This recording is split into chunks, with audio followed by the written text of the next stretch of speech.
Konferensi pers terhadap kasus tindak pidana penipuan dan penggelapan oleh pelaku residivis atau spesialis modus penipuan atau dengan tipu muslihat untuk menggerakkan orang lain menyerahkan sesuatu yang dilakukan oleh tersangka RT atau Ref Kilino Tuti alias Tuti berumur 42 tahun yang dilakukan kepada korban Agustinus Wortikai Kandai pada tanggal 22 Januari 2025 di Jalan Kantor Wali Kota Distrik Jayapura Selatan.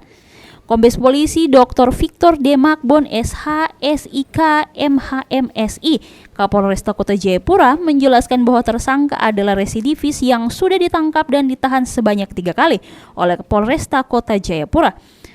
Kronologi singkat kejadian penipuan ini berawal dari korban yang saat itu hendak pulang ke rumah dalam perjalanan. Ia dihentikan oleh pelaku tepatnya di Ramayana Abepura dan ditawari pekerjaan sebagai pengangkat barang. Korban pun menerima dan diajak pelaku ke kantor otonom untuk membahas lebih lanjut tentang pekerjaan tersebut. Dan dikatakan oleh pelaku korban akan mendapat upah sebanyak 1 juta rupiah setelahnya korban diajak ke kantor wali kota menggunakan SPM miliknya. Korban disuruh menunggu di parkiran dan pelaku meminjam HP korban dan membawa kunci motor miliknya. Kemudian pergi meninggalkan korban dengan alasan akan bertemu kepala dinas. Namun selang 2 jam menunggu pelaku tak kunjung datang dan korban mengecek SPM miliknya sudah tidak ada lagi di parkiran dan HP miliknya dibawa oleh pelaku. Terkait personil, ini terkait dengan penanganan kasus tindak pidana penipuan dan penggelapan. Pelakunya ini residivis, jadi sekarang ini sudah yang ketiga. Mungkin kalau yang rekan-rekan media yang sudah lama sini nggak asing lagi dengan yang bersangkutan, ya.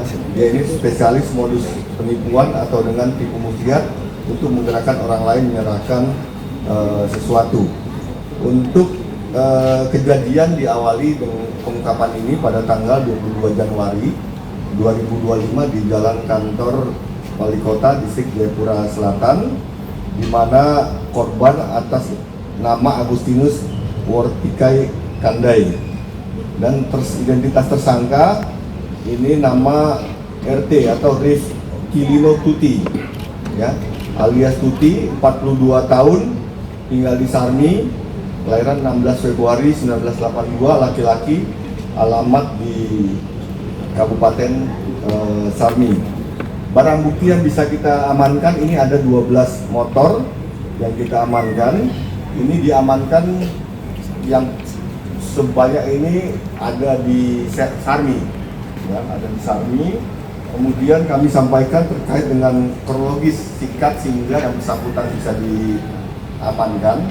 Jadi memang dari awal sebelum pengungkapan terakhir ini kita sudah dapat informasi yang bersangkutan sudah keluar, ya, dari lapas Abepura, ya, dan juga kita menerima laporan, ya, bahwa ada berbagai kejadian, ya, penipuan dengan modus yang sama. Dari pengembangan yang dilakukan ternyata tersangka didapati ada sebanyak 12 SPM yang berhasil diamankan oleh Kapolresta Jayapura dari pelaku. Didapatkan keterangan dari tersangka bahwa semua SPM tersebut dikirim ke Sarmi sehingga kami dibantu oleh pihak Polresta Sarmi dapat mengamankan ke-12 SPM tersebut. Tersangka dipersidangkan pasal 378 KUHP tentang penipuan dan penggelapan dengan hukuman penjara paling lama 4 tahun dikarenakan tersangka adalah residivis tersangka diperberat hingga 1/3 dari hukuman yang diberikan. Dari Jayapura, Papua, Sanggra Mori Korowa, Jaya TV mengabarkan.